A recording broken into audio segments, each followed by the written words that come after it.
ओ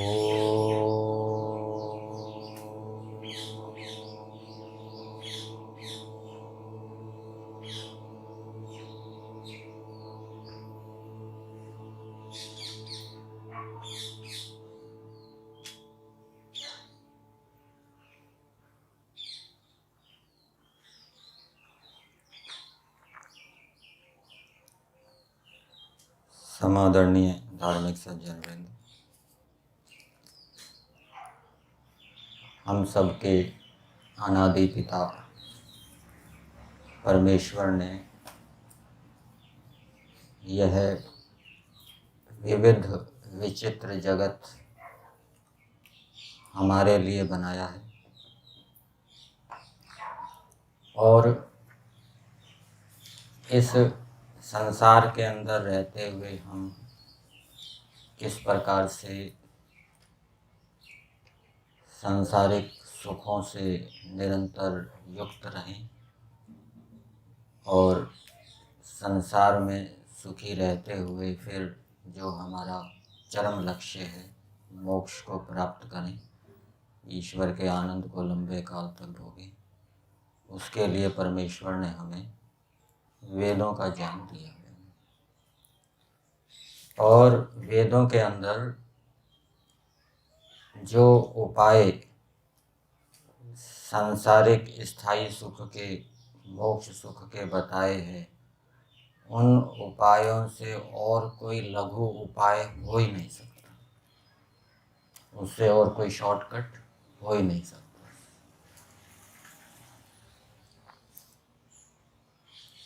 व्याकरण के अंदर चर्चा आती है,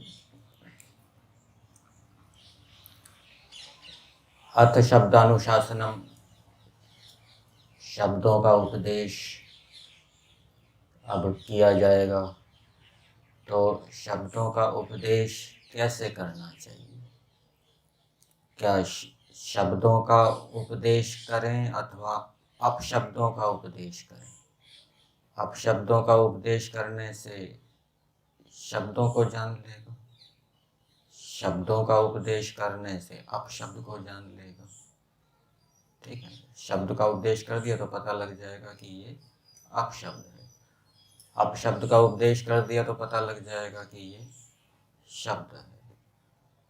तो कौन से उपाय से शब्दों के विषय में विज्ञान प्रदान करने के लिए श्रोताओं को, जिज्ञासुओं को उपदेश करना चाहिए? तो वहाँ क्या उपाय बताएं? किसका उपदेश करना चाहिए? शब्द बताने चाहिए, अपशब्द नहीं बताने चाहिए। क्योंकि यदि अपशब्द बताएंगे तो एक एक शब्द के अनेक अपशब्द हैं।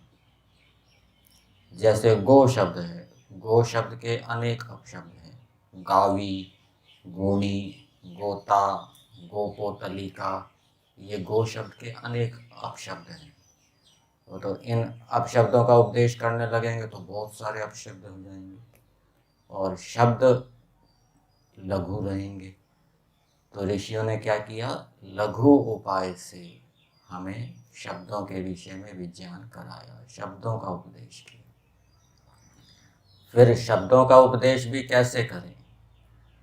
क्या एक एक शब्द को बताएं? यदि एक एक शब्द को बताएंगे तो बहुत वर्ष लग जाएंगे। वहाँ पर उदाहरण दिया है कि बृहस्पति ने इंद्र को दिव्य सहस्र वर्ष तक एक एक शब्दों का उपदेश किया, फिर भी पार नहीं पा सके। तो ये लंबा उपाय है। तो लघु उपाय क्या है कि कुछ सामान्य लक्षण कर दिए जाए, फिर कुछ अपवाद बता दिए जाए, सामान्य लक्षण को करने वाले सूत्र और फिर उसका अपवाद। तो इससे शब्दों का उपदेश लघु उपाय से हो जाएगा। सूत्रों को बनाकर, सामान्य और अपवाद बनाकर थोड़े काल में हम बहुत विशाल शब्दों की राशि को जान सकते हैं। तो ऋषियों ने लघु उपाय से हमें ये जनाया कि शब्दों का विज्ञान कैसा है। तो इसी प्रकार से वेदों में भी हमें ऐसे उपाय सांसारिक सुख अथवा मोक्ष सुख को प्राप्त करने के मिलते हैं जो लघु है, उससे और लघु उपाय नहीं हो सकते। जैसे आज हमने जिस मंत्र का स्वाध्याय किया, इसमें ईश्वर की उपासना के विषय में बताया है कि मनुष्यों को ईश्वर की उपासना करनी चाहिए। तो ईश्वर की उपासना करने से हम, ये लघु उपाय है, थोड़े काल में हम सांसारिक सुख को भी प्राप्त कर सकते हैं, मोक्ष सुख को भी प्राप्त कर सकते हैं। और ईश्वर को नहीं जानेंगे मानेंगे, ईश्वर की उपासना नहीं करेंगे तो सांसारिक सुख भी प्राप्त नहीं कर सकते, मोक्ष सुख की बात तो दूर की है। आज मंत्र संख्या 43 का स्वाध्याय किया गया। इससे पहले हमने मंत्र संख्या 42 के ऊपर विचार किया था और 42वें मंत्र में बताया गया था कि ईश्वर और जो आप्त पुरुष हैं वो हमारे लिए क्या करते हैं।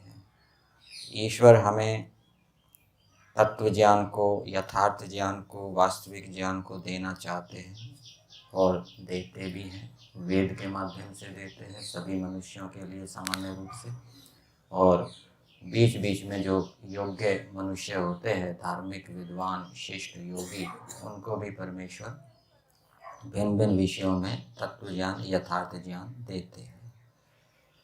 और जो आप्त पुरुष हैं वो भी पदार्थों के विषय में, नियमों के विषय में, धर्मों के विषय में साक्षात करने वाले होते हैं। उन्होंने यथार्थ जाना होता है अनेक विषयों में, और वो भी अपने यथार्थ बोध को, यथार्थ ज्ञान को दूसरों के हित के लिए बताना चाहते हैं, उनको देते हैं। तो ऐसे ईश्वर का, ऐसे आप्त पुरुषों का हमें सत्कार करना चाहिए और इनका हमें अनुकरण भी करना चाहिए। जो हमें जिस जिस विषय में यथार्थ बोध हो, उस यथार्थ बोध को हमें दूसरे मनुष्यों के कल्याण के लिए बताना चाहिए। जैसे हमें पता लग गया कि यज्ञ करना चाहिए, यज्ञ करने से प्राणियों का लाभ होता है, तो दूसरों को भी यज्ञ के विषय में बताना चाहिए, उन्हें प्रेरणा देनी चाहिए। हमें यम नियम के बारे में पता लग गया, यम नियम का पालन करने से जीवन सुखी होता है, आत्मा का विकास होता है, ज्ञान बढ़ता है, विवेक बढ़ता है, आत्मा की उन्नति होती है। तो अब ये हमें पता लग गया, तो दूसरों को भी, जो बेचारे अज्ञानी हैं, मूर्ख हैं, उनको भी ये यम नियम के बारे में बताना चाहिए। ये वेद का संदेश है। आज का मंत्र है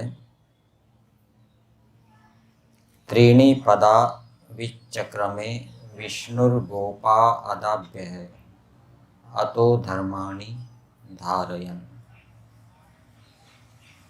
मंत्र का देवता है विष्णु, और विष्णु का अर्थ किया है परमेश्वर। परमेश्वर को विष्णु क्यों कहते हैं? विश्लरी व्याप्तौ धातु से बना है। चराचरम जगत व्याप्नोति, वेष्टि विवेष्टि व्याप्नोति, जो चराचर जगत को व्याप्त करता है, इसलिए परमेश्वर को विष्णु कहते हैं। और इस मंत्र की भूमिका में दिया है अब ईश्वर के विषय को कहा है। तो इस मंत्र में ईश्वर के विषय में बताया है कि ईश्वर क्या है, कैसा है, क्या करता है। मंत्र के शब्दों को पदार्थ के माध्यम से देखेंगे। पदार्थ में दिया है हे मनुष्यों, जो अदाभ्य है, ये प्रथमा विभक्ति का रूप इसको लेना चाहिए। इसका अर्थ दिया है संस्कृत भाग में अहिंसकत्वात् दयालु। अहिंसा धर्म वाला होने से परमेश्वर क्या है? दयालु है। तो इससे क्या बात निकलती है?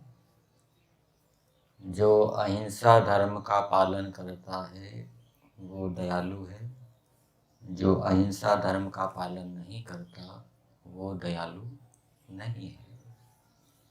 जो ईर्ष्या द्वेष करता है, घृणा करता है, वो दयालु नहीं है। जो चोरी जारी करता है, बेईमानी करता है, वो दयालु नहीं है। जो झूठ बोलता है वो दयालु नहीं है। जो ब्रह्मचर्य का पालन नहीं करता वो दयालु नहीं है। और जो परिग्रह करता है, अनावश्यक विचारों साधनों का संग्रह करता है, वो दयालु नहीं है। और जो इनका पूरी शक्ति से पालन करता है वो दयालु है। दयालु का मतलब ये नहीं है कि ईश्वर हमारे पाप कर्मों को माफ कर देता है, ये दयालु का अर्थ नहीं है। ईश्वर अहिंसक है, अहिंसक का मतलब ये नहीं है कि ईश्वर किसी को कष्ट नहीं देता। ईश्वर किसी को अन्यायपूर्वक कष्ट नहीं देता।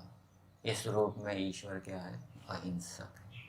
इसी प्रकार से लोक के अंदर जो व्यक्ति किसी को अन्यायपूर्वक कष्ट नहीं देता वो अहिंसक है।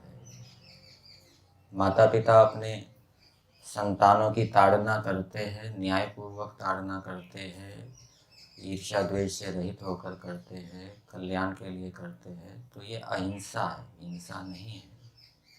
इसी प्रकार से गुरु आचार्य शिष्यों की ताड़ना करते हैं, कल्याण की दृष्टि से करते हैं, न्यायपूर्वक करते हैं, तो ये अहिंसा है, हिंसा नहीं है। क्योंकि इससे दोनों की उन्नति होती है। जो जो उत्तम कर्म होते हैं उससे जो उत्तम कर्म करता है उसकी भी उन्नति होती है और संसार की भी उन्नति होती है। और जो हानिकारक कर्म करता है उससे उसकी स्वयं की भी अवनति होती है और संसार की भी हानि होती है। राजा है वो न्यायपूर्वक प्रजा का पालन कर रहा है, दुष्टों को दंड देता है, चोर डाकुओं की ताड़ना करता है, उनको दंड देता है, तो ये राजा क्या है? अहिंसा धर्म का पालन कर रहा है। अहिंसा का मतलब ये नहीं कि राजा किसी को कुछ कहे नहीं, उसके राज्य के अंदर, देश के अंदर चोर डाकू प्रजाओं की हानि करते रहें, दुख देते रहें और राजा उसको कहे कुछ कहे ना, तो ये राजा की अहिंसा नहीं है, ये हिंसा है। परमेश्वर भी अहिंसा धर्म वाला है, किसी को अन्यायपूर्वक कष्ट नहीं देता। किसी ने कोई गड़बड़ी की है, पाप कर्म किया है, तो पाप कर्मों के फलस्वरूप जितना उसका कर्म है उसके अनुसार उसको दुख देता है, ये ईश्वर की अहिंसा है। तो ईश्वर अधाप्य है, अहिंसा धर्म वाला है। ईश्वर अहिंसक है, इसमें क्या प्रमाण है? ये पद प्रमाण है। हाँ जी, कोई पूछे कि ईश्वर अहिंसक है, किसी को अन्यायपूर्वक कष्ट नहीं देता, हम भी अहिंसा धर्म का पालन करना चाहते हैं, योग दर्शन के अंतर आता है ना, यमः अहिंसा सत्य अस्ते ब्रह्मचर्य परिग्रह, तो ये अहिंसा धर्म का पालन करने की प्रेरणा कहाँ से मिलेगी? ईश्वर से भी मिलेगी। ईश्वर भी अहिंसा धर्म का पालन करता है, वहाँ से भी हमें प्रेरणा मिलेगी। और दूसरी प्रेरणा कहाँ से मिलती है? महापुरुषों से भी प्रेरणा मिलती है कि महापुरुष भी अहिंसा धर्म का पालन करते हैं, उनका जीवन चरित्र पढ़ने से हमें अहिंसा धर्म की प्रेरणा मिलती है। और प्रेरणा कहाँ से मिलती है? अहिंसा धर्म का पालन करने से क्या क्या लाभ होता है, हिंसा करेंगे तो क्या क्या हानियाँ होती है, इन लाभ हानियों पर विचार करने पर भी हमें प्रेरणा मिलती है कि अहिंसा का पालन करना चाहिए, हिंसा का पालन नहीं करना चाहिए। ठीक है, तो जो अदाव्य है, अहिंसा धर्म वाला होने से दयालु। फिर आगे दिया गोपा, गुप धातु है, गुप धातु से ये गोपा शब्द बन जाएगा और गोपा का अर्थ दिया है रक्षक। ईश्वर रक्षक है। क्या रक्षक है? सबका रक्षक है, जड़ पदार्थों का भी रक्षक है और चेतन प्राणियों का भी रक्षक है। सूर्य पृथ्वी आदि की ईश्वर रक्षा करता है, सृष्टि के अंदर व्यवस्था बना रखी है, सभी लोक लोकांतर अपनी अपनी कक्षाओं में घूमते हैं, तो इस रूप में ईश्वर इन लोक लोकांतरों की रक्षा करता है, पृथ्वी की भी रक्षा करता है। पृथ्वी के चारों ओर वायुमंडल बना रखा है, आवरण, उससे पृथ्वी की रक्षा होती है। और अनेक प्राणियों की परमेश्वर रक्षा करता है। उनको जो जो प्राणी जहाँ जहाँ रह रहे हैं, कोई पहाड़ों पे रह रहा है, कोई रेगिस्तान में रह रहा है, कोई जंगलों में रह रहा है, कोई बर्फीले स्थान में रह रहा है, कोई समतल भूमि में रह रहा है। जहाँ भी प्राणी हैं, कुछ भूमि के अंदर प्राणी रहते हैं, कुछ जल के अंदर प्राणी रहते हैं, सबको वहाँ पर भोजन आदि उपलब्ध हो जाता है। अनेक प्रकार के प्राणी हैं।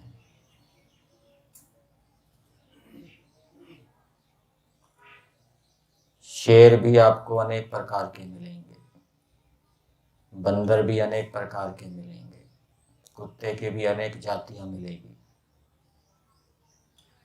इसी प्रकार से गाय हैं, गाय के भी अनेक जातियां मिलेगी। पेड़ों को ले लीजिए, कुछ छोटे पेड़ होते हैं, कुछ लंबे पेड़ होते हैं, लंबाई में बहुत बढ़ते हैं, कुछ विस्तार में बहुत बढ़ते हैं, अनेक प्रकार के पेड़ होते हैं। तो इन सबको परमेश्वर उत्पन्न करता है और इनके भोजन आदि की व्यवस्था परमेश्वर करता है। सब प्रकार के पेड़ सब जगह नहीं होते, विशेष वायुमंडल होता है, विशेष जलवायु होती है, विशेष मिट्टी होती है, वहाँ पर वो पेड़ उत्पन्न होते हैं। ऐसा बताते हैं बद्रीनाथ के नज़दीक में एक फूलों की घाटी है। अनेक प्रकार के फूल परमेश्वर ने उत्पन्न किए हैं। वहाँ पर एक फूलों की घाटी है और वहाँ पर जाते ही स्वाभाविक रूप से हंसी आती है, हंसने लग जाता है व्यक्ति, और वहाँ पर मन एकाग्र हो जाता है, शांत हो जाता है। तो ये भी ईश्वर की रचना है। और कुछ कुमुद ईश्वर ने इस प्रकार के बनाए हैं। कुमुद एक जाति होती है, फूलों की जाति इसको लेना चाहिए। उसके 4 भेद होते हैं और उसके जो फूल हैं वो पानी के ऊपर तैरते हैं, रात को खिलते हैं और दिन में क्या होते हैं, बंद हो जाते हैं। सूरजमुखी तो दिन में खिलता होगा, रात को वो बंद हो जाता होगा। वो फूल ऐसे हैं। तो ये अनेक प्रकार के फूल, अनेक प्रकार की औषधियाँ, अनेक प्रकार की वनस्पतियाँ, अनेक प्रकार के प्राणी, उनकी कितनी जातियाँ, उपजातियाँ, तो ये सब परमेश्वर ने बनाए हैं। ये इनसे एक प्रकार से इकोसिस्टम भी हमारा बना रहता है, संतुलन बना रहता है, पर्यावरण बिगड़ता नहीं है। कुछ ग्राम्य पशु हैं जो हमारी सीधी रक्षा करते हैं, और ये जंगली पशु पक्षी हैं, ये परोक्ष रूप से हमारी रक्षा करते हैं। ये तो सामान्य रूप से रक्षा हो गई, और परमेश्वर विशेष रूप से भी रक्षा करता है। किसकी विशेष रूप से रक्षा करता है परमानंद जी? विशेष रूप से रक्षा करता है। विशेष रूप से रक्षा किसकी करता है? जो उसकी आज्ञा का पालन करता है, धर्म आचरण आदि करता है। धार्मिक विद्वान योगियों की परमेश्वर विशेष रूप से रक्षा करता है। कैसे रक्षा करता है? ज्ञान देकर, आनंद देकर, उनको आपत्तियों को सहन करने की सहन शक्ति देता है।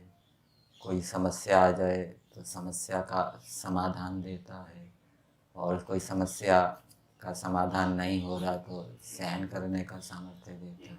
ठीक है, अनेक समस्याएं आती हैं, अनेक बाधाएं आती है जीवन के अंदर, पदे पदे अनेक निर्णय लेने पड़ते हैं। तो जो ईश्वर भक्त होते हैं, योगी होते हैं, विद्वान होते हैं, ईश्वर से उनको विशेष मार्गदर्शन मिलता है। प्रातःकालीन मंत्र में बोलते हैं। कौन सा मंत्र है प्रातःकालीन अंतिम मंत्र परमानंद? प्रातःकाल प्रातःकालीन अंतिम मंत्र कौन सा है?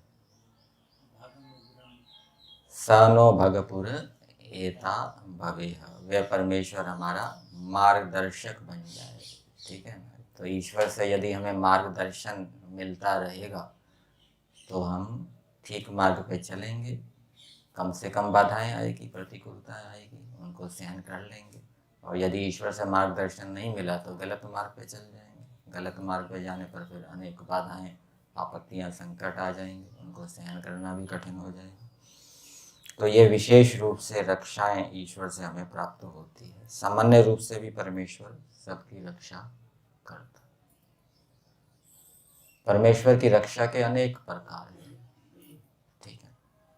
बुद्धि देकर रक्षा करता है, उत्साह देकर रक्षा करता है, पराक्रम देकर रक्षा करता है, विज्ञान देकर रक्षा करता है, सूर्य के माध्यम से रक्षा करता है, वायु के माध्यम से रक्षा करता है, अन्न के माध्यम से रक्षा करता है, आदि आदि। तो ये हो गया गोपा जो रक्षक है। फिर आगे दिया विष्णु, चराचर जगत में जो व्याप्त है। चर, चर का क्या अर्थ होता है? चेतन। और अचर का मतलब जड़। जितने भी सौर मंडल हैं, इस आकाश गंगा के अंदर पता नहीं कितने सौर मंडल होंगे, अरबों खरबों। सूर्य, फिर उसके चारों ओर घूमने वाले लोक लोकांतर, फिर उपग्रह, चंद्रमा आदि, उन सब के अंदर परमेश्वर व्याप्त है। फिर उसके बीच में जो आकाश है, सृष्टिस्थ परमाणु वाला आकाश, उसके अंदर भी परमेश्वर व्याप्त है। फिर जितने भी प्राणी हैं जो रह रहे हैं पृथ्वी के ऊपर, मनुष्य, पशु पक्षी, कीट पतंग, जीवाणु, कीटाणु, पेड़ पौधे, औषधियाँ, वनस्पतियाँ, झाड़ झंखाड़, घास फूस, फूल आदि, ये सब, इन सब के अंदर परमेश्वर क्या है? व्याप्त है, चराचर जगत में व्याप्त। ईशावास्यम इदम सर्वम। तो ईश्वर व्याप्त है, जब ये बात समझ में आ जाती है तो फिर व्यक्ति ये जानता है कि हर समय परमेश्वर मेरे को देख रहा है। और उसके साथ साथ ये भी यदि दिमाग में रहेगा कि ईश्वर न्यायकारी है, एक एक कर्म का हिसाब रखने वाला है। अब कोई जंगल में चला गया, कोई नदी बह रही है, दो व्यक्ति गए, एक तो नदी के पानी का खूब स्नान करता है, कपड़े धोता है, दूसरा जितना आवश्यक है उतना ही करता है, वो पानी को खराब नहीं करता, जितना आवश्यक है उतना पीता है। कुछ विधि पूर्वक पानी का प्रयोग करता है, कुछ अविधि पूर्वक करता है। जंगल के अंदर पेड़ हैं, कोई फलों से गिरे हुए, पेड़ों से गिरे हुए फलों को खा रहा है पके हुए, कोई पेड़ पर चढ़कर तोड़ रहा है, तो वहाँ पर भी तो ईश्वर देख रहा है ना, कौन कैसे कर्म कर रहा है, पानी का किस प्रकार से उपयोग कर रहा है। वहाँ ऐसा नहीं है कि कोई देखने वाला नहीं है, वहाँ पर भी ईश्वर देख रहा है, वहाँ भी कर्मों का हिसाब रख रहा है कि ये व्यक्ति पानी का ठीक उपयोग कर रहा है, ये पानी को गंदा कर रहा है, ये फलों का दुरुपयोग कर रहा है, ये फलों का सदुपयोग कर रहा है। तो सब जगह परमेश्वर हमारे एक एक कर्मों का हिसाब रखता है। तो इस प्रकार जब ये बात समझ में आती है फिर व्यक्ति ठीक चलता है। फिर आगे दिया है धर्माणी, पुण्य रूप कर्मों का धारक। वो परमेश्वर कैसा है? पुण्य रूप कर्मों का धारण करने वाला है। इसका मतलब ये नहीं है कि पाप रूप कर्मों का धारण करने वाला नहीं है। इसके दो प्रकार से हम अर्थ कर सकते हैं। एक तो ये है कि ईश्वर पुण्य कर्मों को ही करता है, पाप कर्मों को करता नहीं है। दूसरा अर्थ क्या हो जाएगा? ईश्वर पुण्य कर्मों को जानने वाला है, और जानने वाला अर्थ करेंगे तो पाप कर्मों को भी जानने वाला है, ये उपलक्षण के रूप में हो जाएगा। तो ईश्वर पुण्य रूप कर्मों का धारक है, अर्थात सब पाप पुण्य कर्मों को जानने वाला है, उनके फलों को भी जानने वाला है और उनके फलों को देता भी है। फिर आगे दिया धारयन, पृथ्वी आदि को धारण करता हुआ, और पृथ्वी आदि को भी धारण करता है।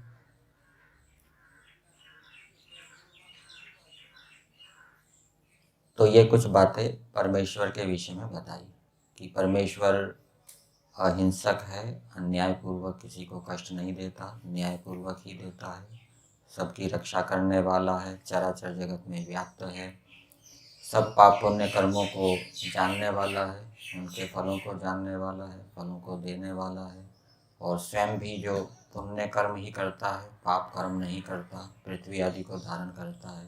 तो ये बातें किस लिए बताई जा रही है? अतः इस कारण से, क्योंकि परमेश्वर ऐसा है, ऐसा करता है।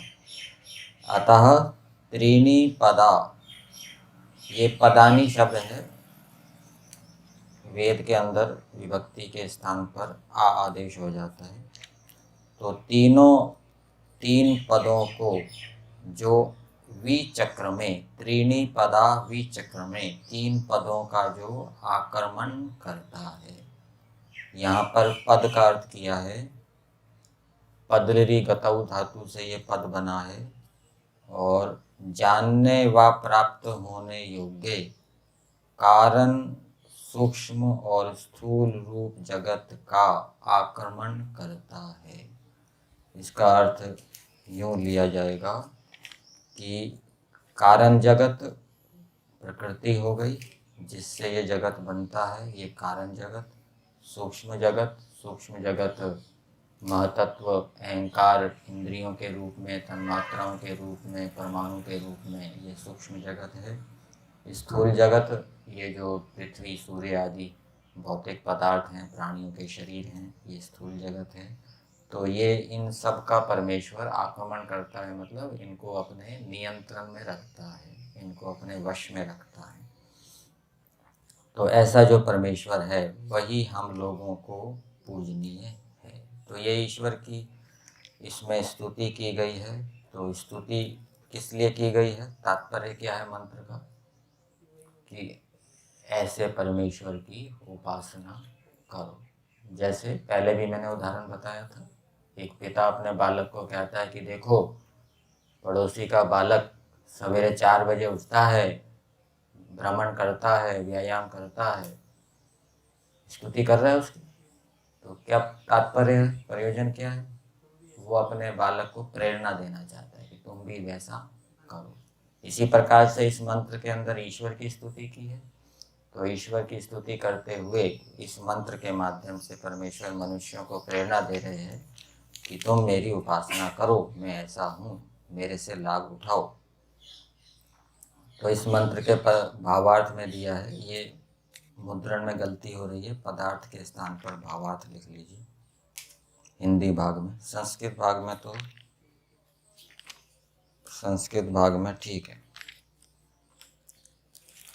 तो भावार्थ में दिया है, हे मनुष्यों, जिस परमेश्वर ने भूमि, अंतरिक्ष और सूर्य रूप करके 3 प्रकार के जगत को बनाया, सबको धारण किया और रक्षित किया, वही उपासना के योग्य इष्ट देव है। उसी की हमें उपासना करनी चाहिए। तो मंत्र का संदेश मनुष्यों के लिए ये है कि मनुष्य ईश्वर की उपासना करें। उपासना शब्द के कई अर्थ हैं। एक अर्थ तो ये है कि हम अपने गुण कर्म स्वभाव ईश्वर जैसे बनाएं। दूसरा अर्थ है ईश्वर हमारे समीप है, हम ईश्वर के समीप हैं, ऐसा प्रत्यक्ष करें। ठीक है। और तीसरा अर्थ उपासना का, ईश्वर के प्रति हमारा आकर्षण हो। जितना आकर्षण ईश्वर के प्रति हो, उतना अन्य किसी भौतिक पदार्थ या चेतन के प्रति ना हो। अर्थात ईश्वर को हम सबसे अधिक महत्वपूर्ण समझें। ये उपासना शब्द के अनेक अर्थ।